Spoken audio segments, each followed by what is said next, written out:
Selamat pagi Bapak Ibu Saudara-saudari yang dikasihi Kristus. Mari kita mengawali hari baru dengan mendengarkan firman Tuhan yang diambil dari Injil Lukas pasal 5 ayat 33 sampai 39. Tuhan bersamamu. Inilah Injil suci menurut Lukas.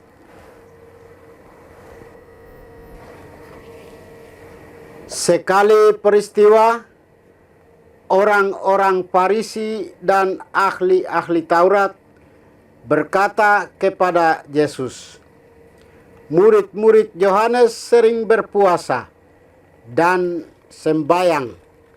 Demikian pula murid-murid orang Farisi. Tetapi murid-muridmu makan dan minum." Yesus menjawab, "Dapatkah sahabat mempelai disuruh berpuasa selagi mempelai itu bersama mereka? Tetapi akan datang waktunya mempelai diambil dari mereka. Pada waktu itulah mereka akan berpuasa." Yesus mengatakan juga satu perumpamaan kepada mereka. "Tiada seorang pun mengoyakkan secarik kain dari baju yang baru untuk ditambalkan pada baju yang tua. Sebab jika demikian, yang baru itu pun akan koyak. Apalagi kain penambal yang dikoyakkan dari baju yang baru tidak akan cocok pada baju yang tua. Demikian juga tiada seorang pun mengisikan anggur baru ke dalam kantong kulit yang tua. Sebab jika demikian, anggur baru itu akan mengoyakkan kantong tua itu. Lalu anggur akan terbuang dan kantong itu pun hancur. Tetapi anggur baru harus disimpan dalam kantong yang baru pula. Dan tiada seorang pun yang telah minum anggur tua ingin minum anggur yang baru. Sebab ia akan berkata, anggur yang tua lebih baik." Demikianlah sabda Tuhan. Bapak Ibu Saudara-saudari yang dikasihi Kristus, tema kita hari ini adalah konsisten dengan nilai yang diwartakan. Pertemuan orang Farisi dan ahli-ahli Taurat terjadi berkali-kali. Tidak semuanya berwarna negatif, terutama ketika mereka mendatangi Yesus dengan kemauan baik. Tetapi tidak jarang pertemuan itu merupakan konfrontasi yang penuh kecaman, yang menyakitkan. Ada dua perbedaan sikap. Yesus selalu konsisten dengan nilai-nilai kebenaran yang diwartakannya. Ia tidak suka dosa tetapi tidak mengabaikan orang berdosa.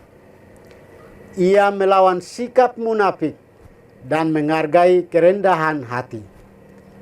Pada sisi lain, kaum Farisi dan ahli Taurat sering bersikap munafik. Mereka berpengaruh karena menduduki kursi Musa dan menjadi pengajar umat. Mereka taat pada aturan iman, tetapi lemah dalam belas kasih.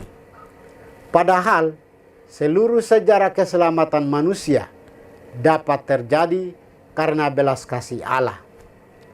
Jika mereka sedikit rendah hati, dialog dengan Yesus dapat membaru diri mereka dan banyak di sekitar mereka. Dialog dalam Injil hari ini adalah salah satu cerminan dari kehidupan kita yang cenderung dangkal dan spontan, tanpa berpikir mendalam.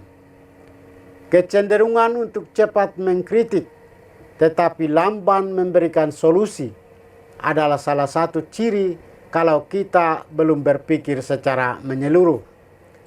Dampak dari kecenderungan yang demikian secara tidak langsung mengatakan bahwa kemampuan intelek, etika, dan olah rasa orang yang kita kritisi itu lebih rendah dari kita. Contoh konkret dalam bacaan suci hari ini adalah tentang berpuasa. Pertanyaan yang diajukan kepada Yesus mengatakan secara tidak langsung bahwa Yesus kurang mendidik murid-muridnya dengan baik jika dibanding dengan murid-murid Yohanes. Murid-murid Yesus terkesan melanggar aturan dan tidak bersikap bijak pada tempat dan waktunya. Yesus mengajak kita berpikir lebih dalam. Yesus mengajak kita bersukacita dengan bersyukur dan berpikir bersama dengan persoalan yang ada. Kita harus bersikap empati dan terlibat dalam situasi kehidupan yang ada. Kita harus bijak dan berbela rasa dengan sesama.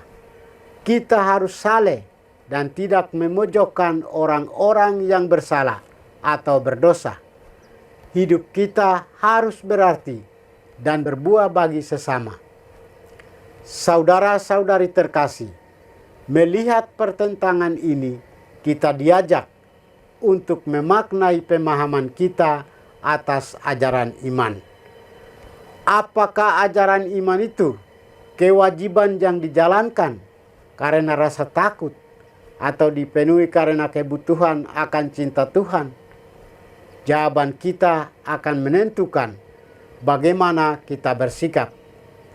Semoga kita sanggup meneladani Kristus yang lebih menekankan cinta, ketulusan, dan kerendahan hati daripada peraturan dan ketertiban yang semu. Semoga Tuhan memberkati kita. Marilah kita berdoa. Tuhan, pagi ini kembali kami naikkan syukur dan permohonan.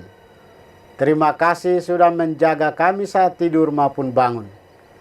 Terima kasih untuk udara sejuk dan segar pagi ini. Bukalah mata hati kami, mampukan kami memandang kemurahan dan karya-Mu, serta memuji dan memuliakan-Mu melalui pekerjaan dan pelayanan kami hari ini. Bimbinglah kami selalu untuk menyadari kesalahan kami dan bertobat, sehingga kami sungguh rendah hati, mau membuka hati dan siap menerima rahmat-Mu yang tinggal dalam hati kami. Kristus terang dunia, berkatilah keluarga kami. Jadikanlah kami alat kasih-Mu dan pantaskanlah kami menjadi hamba-Mu yang setia. Demi Kristus Tuhan dan pengantara kami. Tuhan bersamamu. Semoga kita sekalian, orang-orang yang kita kasih dan doakan, seluruh aktivitas kita hari ini dilindungi, dibimbing, dan diberkati oleh berkat Allah yang Maha Kuasa. Dalam nama Bapa dan Putra dan Roh Kudus. Amin.